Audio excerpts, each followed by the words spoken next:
So let's talk a little bit more specifically about online networking. Now, one of the things I think a lot of people feel about networking is it's all about meeting new people. And I would venture to suggest that you should also be networking with the people you already know. Go back to regular contacts, not just clients, but people you've met. Think about the people that you only tend to meet at conferences, meetings, and events. Chances are they're also going to be hanging out at the online conferences, meetings, and events. So set out to connect with them there. Say hello. Keep that relationship going. Don't be scared to go back to your existing network and ask for things before you try to build a new network. So go to that network and tell them what you need support with, maybe what sort of contacts you're looking for, what sort of help you need right now. But be specific. The more specific you can be about the type of help and contacts and networking, etc. that you need, the more likely you are to get it from your network.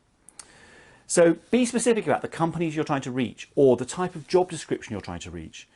Be specific about the types of help, problems you're having, all that sort of stuff. And actually, the more specific you are, the easier it is for other people to answer, respond, and help. So think about what's in your existing network. I'd also say, as you start to try to build a new network, and I have completely forgotten where this third point is. Oh. And while you're at it, do some research. For most events, you may not now see a delegate list, but you'll certainly be able to find a list of exhibitors and of speakers. And you may well be able to work out who else is going to be attending the conference, either thinking about who you've met there before, or by looking at who's using the hashtag on social media in their preparation for the conference as well.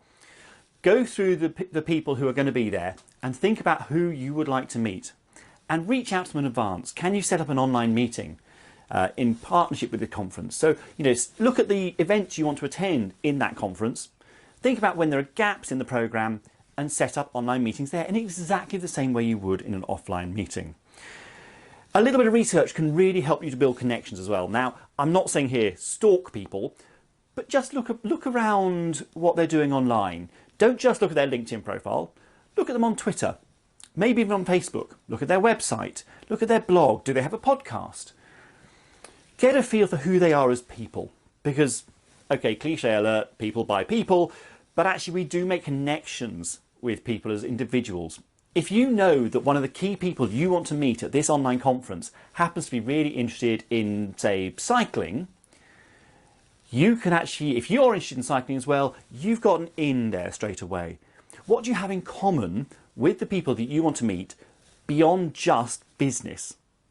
It's so much easier to start a conversation if you've got a range of things to talk about than if all you really want to say is, please, will you buy from me?